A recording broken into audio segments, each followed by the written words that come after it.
Hey guys, what's up and welcome to this new video. Today I'm gonna do two things. First, I will show you how to make a quadcopter drone, and then I will show my progress in my Arduino drone.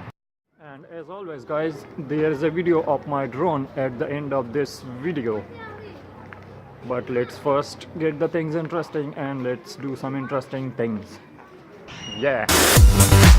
Okay, so let's get to the making of the quadcopter drone. So first of all, you will think that I cannot do it and I may not be able to complete this drone. But listen, that any person with the age 13 or above can make and fly a drone. It's not such a difficult task to do. It's very easy. And in fact, I will show you today how to make it, and you can make it in 2 hours. So if you are watching this, then you will learn making of a quadcopter today. It's really easy. And hey guys, if you have not subscribed yet to my channel, so subscribe now and leave a like to this video, and please share this video, and it will be really helpful for me and it will help me making more of these videos. So subscribe now. Okay, so here we go. So the things that now I am gonna mention, their links are in the description of this video, so you can find them from there and you can check them out. You can contact me on my Facebook page and you can get them from me. So the first thing that you need to get is a frame for the quadcopter. A quadcopter actually has 4 arms and it's like this. You can see this. This is my quadcopter and this is the one that I have built. So ignore the other parts, and the one that is making the structure is called the quadcopter frame. So you need that. They come in different sizes, and the one that I have is quadcopter F450, and the F450 is actually its size. So you can get one with larger size or smaller size also. Okay, so next, what you need next is the 4 motors for the quadcopter, the things that push the quadcopter up in the air. So you need that, and you need 4 of them. And you can see these are the red DJI motors that I have used. These are pretty powerful. And these motors are not like those motors which we see in toys, etc. These are the powerful motors, and they turn really fast, and they have a really fast speed, and they are really powerful motors, in fact.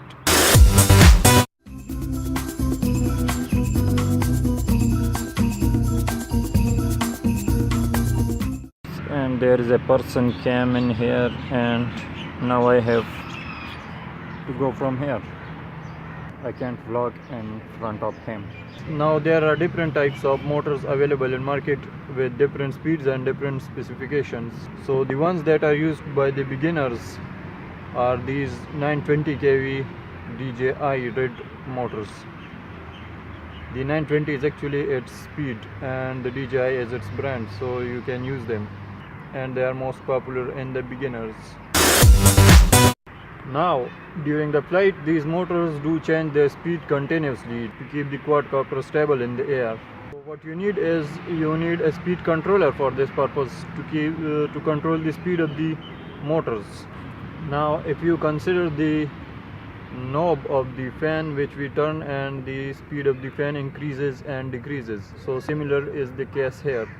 You need a speed controller for the motors that is controlled electronically, and that is called ESC. So you need 4 ESCs also for each motor.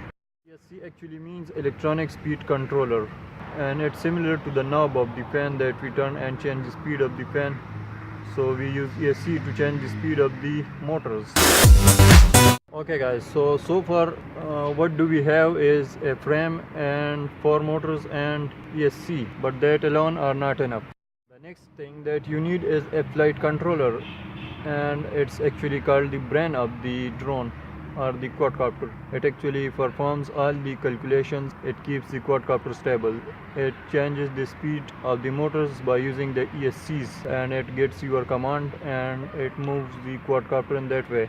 In the case of the fan, we turn the knob manually by our hand, but in the flight controller, the speed of the motor is changed by the ESC, but the flight controller tells the ESC to change the speed, either increase it or decrease it. So that's called the flight controller, which does this job.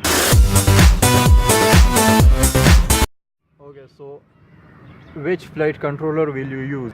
There are many flight controllers out there in the market, but the most popular among the beginners is the KK2 flight controller. It's not actually KK2, it's KK2 flight controller.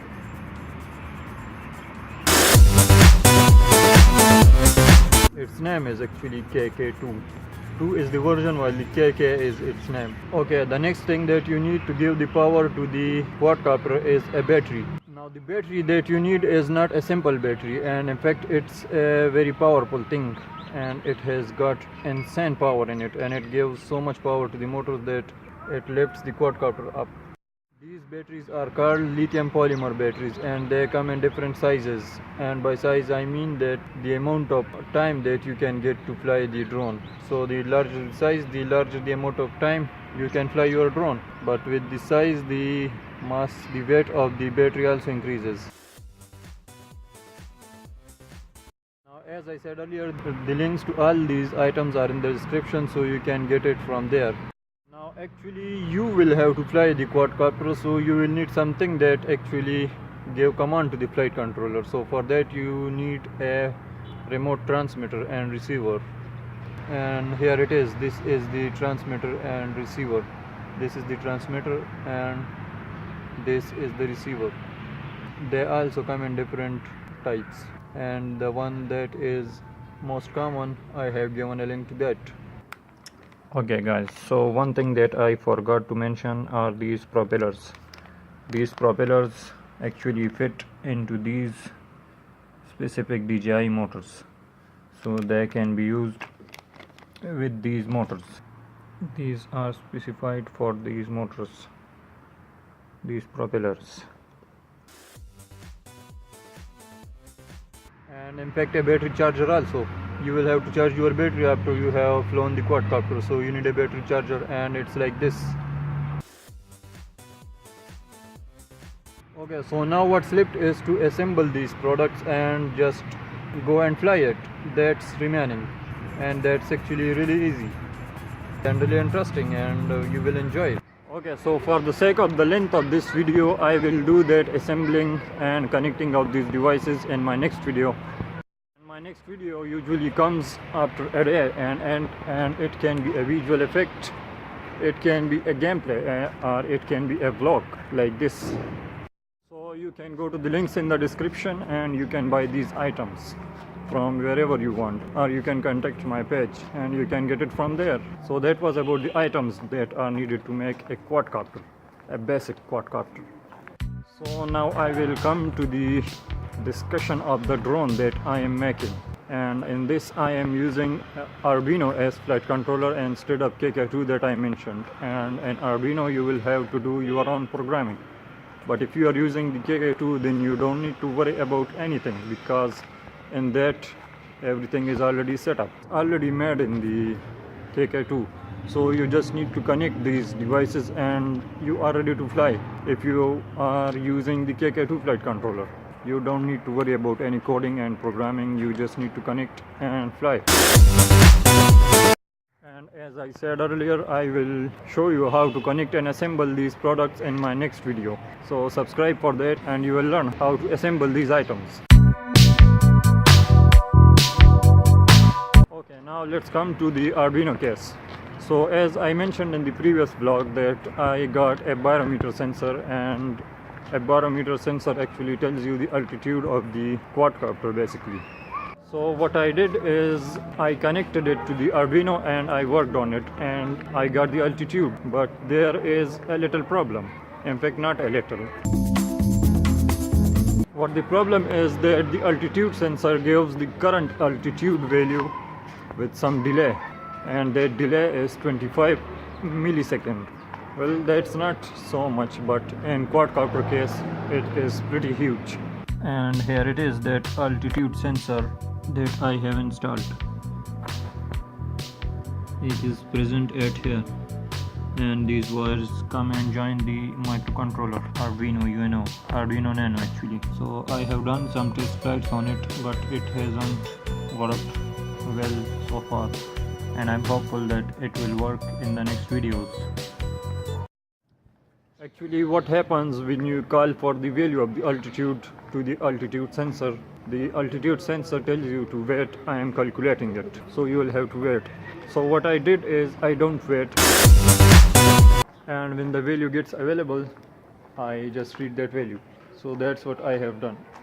So no time is wasted in between the loops, and the main program loop is not disturbed.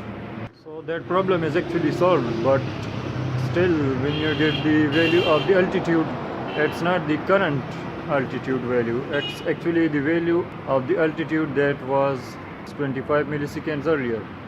So still there is a problem, but I am working on it, and I am hopeful that I will get it fixed in the next video.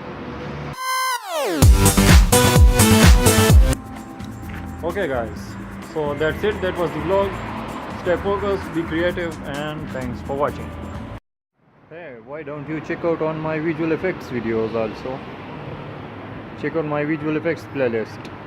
Yes, now. Do it now. And subscribe.